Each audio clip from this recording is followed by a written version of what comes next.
nakumwe uja kwindura urukoba bireke bihebe we namba hora uvyisiga wowe uri kurankurikirana aho uvyisiga iyi nyigisho ni iwawe bihebe uno musi ucubiheba ntuzose kuvyisiga ivyo bintu ntago ari vyiza uri mwiza uko nyene Imana yakuremye uko kuntu wirabura uri mwiza uko kuntu uri shokora uri mwiza ntibaguhende ngo uri mubi nambura w'inkumi uzoronka umunga gukunda uri uko nyene wirabura uko nyene uri shokora uko nyene hari n'igihe n'umugabo Imana yakwandikiye umubura akora ko bagiye kwihindura yagukunze abo ashaka kube shokora ugashigenda kubanyamwema bihebe.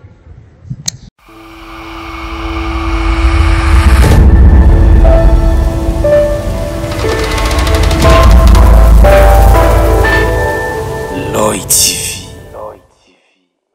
Mwaramutse namwiriwe abakunzi ba Roy TV muriko murakurikirana ino mbonesha kure ni Bella Shaka kuri micro za Roy TV. Uno musi n'umunsi mwiza cyane nizere kuri amahoro aho uri nambugwaye cyangwa ufite ikindi kibazo cyo mu buzima reka ndakubwire nti byose bizohera ni kese y'umwanya gusa ubuzima burahinduka ibihe bibi birahera umuntu agasura kandi agatwenga imvura ikagwa mbese kandi gahita ubwo nibwo buzima tubayemo. Uno musi rero naguteguriye inkuru nyigisho numunsi mwiza cyane numunsi inkuru nyigisho reka ndakubiseho utarakora abonema kuri chaîne yacu ya Roy TV Burundi ugire abonema kuri Facebook kuri YouTube hamwe no kuri Instagram ayose n'ama page yacu dukoresha. Inkuru nyigisho y'ino munsi ndasavye abantu bisiga kantu mumbabari uvuze ntibisiga kantu mbashaka kuvuga abantu bisiga utuvuta dutuma bagira akayobe kuvuga akamukorogo. Ni inkuru yabereye mu gihugu ca Cameroon aho ngoma ndakwerekana nakwigishe ingaruka mbi ziri mu kwisiga umukorogo cyangwa se mu guhindura urukoba. Hari ibintu usanga biri satanique ariko tuze nitumenye ivyo ari byo tukabona yuko ari byiza tukabona yuko ari byo bigezweho ariyo modernity ariko mu bisanzwe ugasanga ni ibintu biza cyane bidushira kure y'Imana mbese bigatuma natwe ubwacu twica ubuzima bwacu kuko iyo utangiye kuzurisiga ajya amavuta hari byinshi bihinduka ku buzima bwawe urukoba rwawe hari byinshi uri urica kuko namba Imana yakuremye wirabura cyangwa ikakurema uri shokora cyangwa ikakurema uri inzobe hama ko cufata bwa bwirabure ukabukura ko ku nguvu numva ko hariho ingaruka. Ni inkuru rero y'umukobwa yitwa Priscilla yari umukobwa w'umuririmbyi umukoriste abikora neza cyane yari afise ijwi vraiment aririmbye abantu muri Elise bagahezagirwa cyane no kuvuga yari afise n'igikundiro mu abantu baramukunda yari asanzwe yirabura nyine ifite ubwirabure bwiwe yitekaniye ariko kenshi yari yumvira ati komenga uwaleje bifite ntago bukwiriye komenga po yanje byo bavyiza ahubwo bigenze kunakuriya sinzi kuri kurantahura niho batuka ku rundi ruhande hari undi mudamu yitwa Bijou yari umudamu adandaza amavuta ya mukorogo wanje ne hari amavuta y'ubwoko bwose ayakura amatashe ayakura murabona mu mapublicité amavuta akura amatashe akura amahere akura ibinabiriya nawe rero yakora ibintu vya cosmetics akadandaza amavuta n'amaproduit ibintu nk'ivyo ariko rero kuntu yabidandaza ntabwo mu bisanzwe yabikora ku gatwe kibavuga ati ni ingufu zibarapambana kugira ngo aronke udufaranga tw'inyungu oya yari afise iyindi myuka akoresha no kuvuga yari afise ahantu atangira ibitambo ku mudamu yari asanzwe uyo mugore mbere ni nk'ikiyesi yari nk'igisizi yari n'umurozi mu bisanzwe baramushira ibitambo yari ameze nk'ujya kumupfumu baramushira ibitambo bamaze kumushira ibimazi akaca guha ingufu zituma ibintu vyawe bigugwa ibintu vyawe bikundwa cyane ko wowe ivyawe bikunzwe bimuha power kuko icyamena mbere iyo misiyo yiwiwe yashaka abantu benshi babikunde kugira ngo abatandukanye n'Imana mu kutamenya hari ibintu dukora bikatandukanya n'Imana mu kutamenya. Niho rero uyu mudamu Bijou yagenda kuri wa mugore w'umupfumu aramubwira ati jewe ndabona yuko business yanje iriko irasubira inyuma ati mbega ubona nokora iki ubu ko mbona nyene biriko bigenda nabi muri no misi. Aramubwira ati periode niko imeze aho bisaba yuko utanga igitambo bisaba yuko igitambo kandi gikomeye kugira ngo uronke amafaranga menshi wipfuza no kuvuga ni wagitanga ico gitambo ntuzokwicuza amafaranga uzoronka vraiment uzogaruka ngaho ushimira. Aravuga ati je ngira ikintu cyose gisabwa kugira ngo ivyanje bigende neza ndagikora. Aramubwira ati urabona ujya mwana w'umukuzine wawe ujya mwana niwe nkeneye umpereze hamushira bukuna ibintu vyawe bigenda neza. Aramubwira ati ico gusa ndagerageza ndabukunda ndabikora jewe sinanigwa ubona nuko kuzine wanje ntirirwa muhirerwa kazi rero nzoraba nceyo nzi amasaha umwana avira ku ishuri cyane nambayize après midi nzoraba ngende kugira ngo duhezanye nawe. murabizi abantu bibera mu mpango zabo usanga ababanyi bari nkariya ugasanga umwana yavuye ku ishuri ari muhira wenyene ariko arakora akadevoir cyangwa ararusa araryamye arindiye ko mama wiwe ava mu kazi kugira ngo amusange muhira. Niho rero Bijou yava ngaho aragenda acagenda kwa kuzine wiwe asanga umunyese we nihari, aramubaza ati mama ari hehe, aramubwira ati mama yagiye ku kazi ntarataha.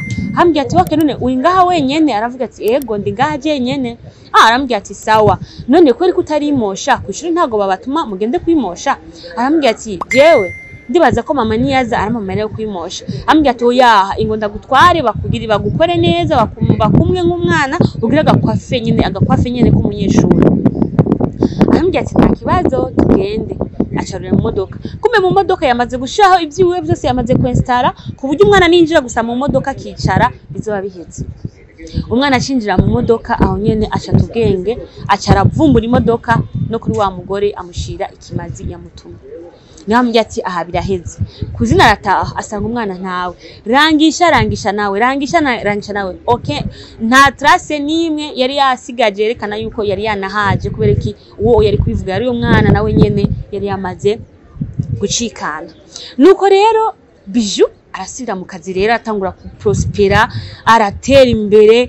Nukuvuga galeri ya Bijou irahitinga mu gisagara ku buryo wumvise ati Chez Bijou amavuta ya mbere abari buraya barakora amakomande abari he bagakora amakomande kubera iki produits ziba zimaze guhitinga cyane.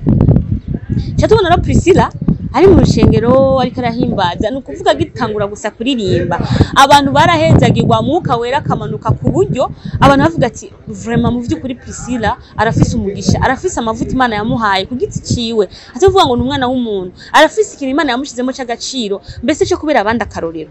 Nuko ro Priscilla hacaba umusore yamushimye. Uyo musore arabwira pasteur ati pasteur arako umupasteur aba ari umuvyeyi wo mu mpwemu nukuvuga abari nka papa agucunga kugira ngo indero yawe nimere nabi mu buryo bwa mpwemu. Nuko ramubwira ati jewe Priscilla naramukunze ukuntu ameze ukuntu imibereho yiwe mu vy'ukuri ndumva ko namwemu yanje n'umutima wanje uranyemeza yuko Priscilla ari wo muntu akwiye kumbera umugore tukabana akaramata.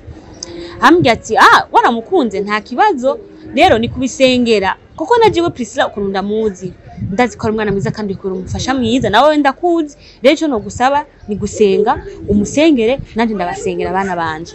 Inyuma y'amezi 3 bari bakoze mariage Priscilla na wa musore barabana. Priscilla baragenda barahimbaza ariko Priscilla akaguma yimva nko kumenga umugabo yamukunze atarakuriye kumukunda. Ofite wewe nukuvuga hari ukuntu satani akeneye kugufatisha neza agerageza kukwereka kuri mubi akakwereka ko ubwo bwirabure bwawe ari bubi akakwereka ko yanzabe yawe ari mbi akakwereka ko iyo taye yawe ni mbi genda bayisubiremo bakuri ibinure ngaha bakure n'ibindi ngaha bagukora itaye. Urumva Priscilla bari kubagenda kuri eglise n'umugabo mu modoka hambyane umugabo arabwiye ati madame jewe ndashimira Imana kubera kumpaye mu bisanzwe urumugisha kuri jewe ndishimira kuba ndagufise. Nawe aravuga ati mugabo wanje naye ndashimira Imana kubera kumpaye kandi urumugisha udasanzwe kuba ndagufise. Ariko rero mpora nimvira icyo wankundiye nkakibura. Uzi ko jewe nari nzi yuko ntazigera ndonka umugabo twobana kubera ukuntu ibi bintu ngwaye mu maso mengana ma energy ndabizi ko nawe urabibona ko binyonona kandi bituma ntaboneka neza ariko nanje ndimvira ikintu cyatumye nkunda nkakibura. Ariko vyose gusa ndimvira ati nk'ubu munsi mwe uva ngaho kagenda abandi bantu bakakubona bizaba bihezeje akazi bakandangiranye n'amahirwe azabancize. Hambye ati mugore wanje ni gute ushaka kwimvira ikintu nk'ico wowe uri umwana w'Imana ufise ubwiza bw'Imana n'Imana yakuremye nta mpamvu nimwe tumuvuga ngo uri mubi. None uri mubi gute ushaka kuvuga ko n'Imana ari mbi ko nzi ko ari mu shusho y'Imana. Havuga turekasha ku mutima aravuga ati nibivugire ndazi ko nawe ubonye inkumi ziri haje imbere ziko ziririmba ndazi ko uraba. Urumva basi ijyaye security kuvuga ati umugabo wanje aragiye umugabo wanje baramutwaye ibintu nk'ivyo. Nuko rero Priscilla arava muhira wa mugore rero umwe batangira kibimazi byo gutuma ama business yabatera imbere. Nukuvuga Priscilla imisi yose ari karahimbaza yarahungabana misi yiwe hariya yo mu mpwemu yo mu kuzimu yarahungabana vyinshi byaramufana abantu barihana abantu barahinduka. Nukuvuga ibintu nyene wasanga buriko biragenda ukundi kuntu akabona ati uyu muntu afise amavuta atuma jewe amungabanya, arafise mwuka wera atuma jewe atangwe guhimbaza ivyanje birapfa. Acavuga nti reka manze ndamushiremo ikintu cyo kumva ko ari mubi kugira manze ndamurotira. Priscilla atangwa kwibona afika arurutse bisi yicaye ahantu nyene ariko ariyumvira yampwimishiraza mugiza mu muntu. Yambye ati madame ndabona urateramye ati yego ati hewe ivyo bintu gwaye mu maso ndugu nibiki. Ateshira n'abagenzi hari umugenzi ashaka kuvuga akajambo atariwe ari daimoni rikiramuvugiramo. Rero ukumva kubwiye akajambo kumva nakantu gashaka kugukura imbere y'Imana kemeye uvuga ni mizina rya Yesu daimoni ndabona aho uciye. Ngo hewe ngo none ngo wewe ga ivyo bihereye ugwaye ga ntubona yuko bikonona. Ndafise umuntu ashaka kuguta uvuta twiza afise iduka rihisinze ngaha mu gisagara.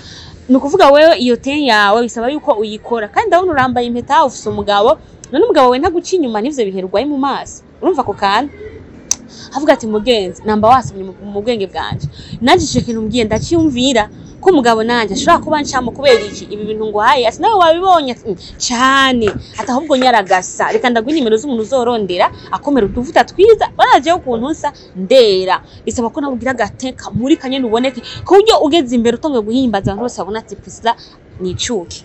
Priscilla avuga ati bagabo ayo makuru niyo nuko aramuha nimero wa mugore aciragenda aca telefona wa wundi Biju ahoraho ibitambo. Hambye ati Biju hariho umudamu ameze ukuntu namuhaye nimero yawe uzokore ibishoboka niyashika mu iduka ryawe agushorere kandi umuha amavuta ahindura. Aragenda arashika kwa Biju baravugana avuga ati yo mugenzi wanje yari yakumbwiye ati yego sha reka ndaguha amavuta kandi uzoshima. Aramuha ya mavuta arataha muhira iminsi 3 yenyene yisigaye ayo mavuta. Priscilla atangura guhinduka urukoba yarasanze hirabura atangura kwera mu 3. Umugabo aramubwira ati my wife ko wewe ndakuzi ko atari uko kuntu usa vyagenze gutogira ngo po yawe mu minsi 3 mbone wahindutse completely. Aramubwira ati je nanje naguze tuvuta nyene ko rano mahere ndabe ko vyera kubera iki wagize wafashe iyo ngingo utampanuje ku mugabo wawe ibintu biguhindura ko bikatuma wera Imana yakuremye wera wewe. Nuko rero Priscilla baragenda kuri eglise atangwe guhimbaza kopo mwe muyerangira duga ivahe himbaza nabo abantu bakoma gusa baraba ko yahindutse mwuka ave he. Priscilla rero mama pasteur arabibona ashavuga ati je Priscilla ndabona ko ari ikintu cyahindutse. Barataha n'umugabo umugabo agerageje kuvuga ngo rikarasenga n'umugore akaguma yumva nyine ko ari ikintu kizibira kiri ku mugore kizibira gituma hariyo presence y'Imana itaboneka akumva nyine ko ari ikintu nyene kimuzibira gituma hariho ubundi bubasha budashaka kumanuka. Nuko rero pasteur atuma ko Priscilla n'umugabo aravuga ati jewe ngoma ndabahanure nk'abana banje ndabona ko ari ikintu kimaze guhinduka kinini kuri Sœur Priscilla bisaba ko tugira amasengesho dusenge Imana dutaramuze haro daimoni yamaze gutwinjana nga bisaba ko dusenga kandi cyane dukovye. Nuko rero baja mu gusenga barasenga